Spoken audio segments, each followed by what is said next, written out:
സെഖര്യാവ് 12-ാം അധ്യായം. പ്രവാചകം. ഇസ്രായേലിനെ കുറിച്ചുള്ള യഹോവയുടെ അരുളപ്പാട്.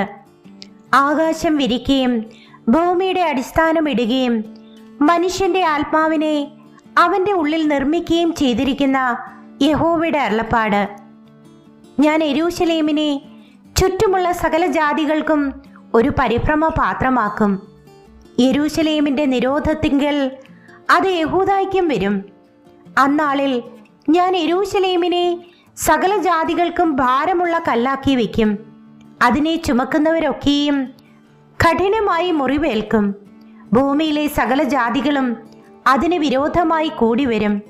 അന്നാളിൽ ഞാൻ ഏത് കുതിരയെയും സ്തംഭനം കൊണ്ടും പുറത്തു കയറിയവനെ ഭ്രാന്ത് കൊണ്ടും ബാധിക്കും.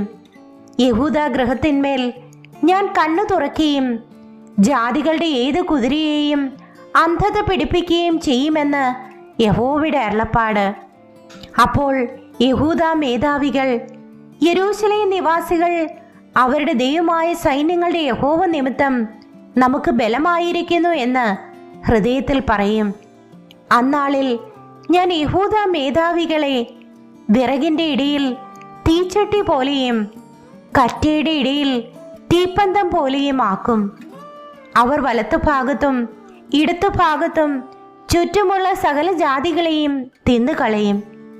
യെരൂശലേമിന് സ്വസ്ഥാനത്ത് യെരൂശലേമിൽ തന്നെ വീണ്ടും നിവാസികൾ ഉണ്ടാകും.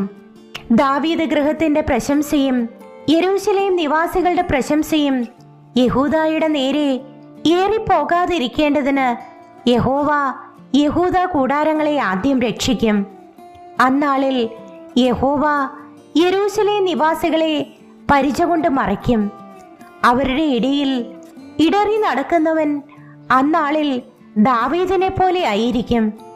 ദാവീദ് ഗൃഹം ദൈവത്തെ പോലെയും അവരുടെ മുൻപിലുള്ള യഹോവയുടെ ദൂതനെ പോലെയും ആയിരിക്കും. അന്നാളിൽ ഞാൻ യെരൂശലേമിന്റെ നേരെ വരുന്ന സകല ജാതികളെയും നശിപ്പിപ്പാൻ നോക്കും. ഞാൻ ദാവീദ് ഗൃഹത്തിന്മേലും യെരൂശലേം നിവാസികളുടെ മേലും കൃപയുടെയും യാചനകളുടെയും ആത്മാവിനെ പകരും.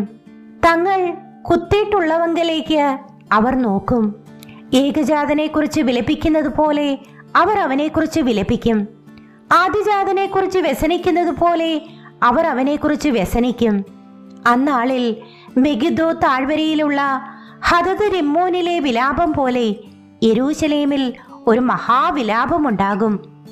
ദേശം കുലം കുലമായി വെവ്വേറെ വിലപിക്കും. ദാവീദ് ഗൃഹത്തിന്റെ കുലം പ്രത്യേകവും അവരുടെ സ്ത്രീജനം പ്രത്യേകവും.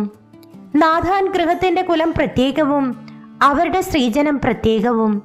ലേവി ഗൃഹത്തിന്റെ കുലം പ്രത്യേകവും അവരുടെ സ്ത്രീജനം പ്രത്യേകവും. ശിമെയി കുലം പ്രത്യേകവും അവരുടെ സ്ത്രീജനം പ്രത്യേകവും. ശേഷിച്ചിരിക്കുന്ന കുലങ്ങളൊക്കെയും അതത് കുലം പ്രത്യേകവും അവരുടെ സ്ത്രീജനം പ്രത്യേകവും വിലപിക്കും.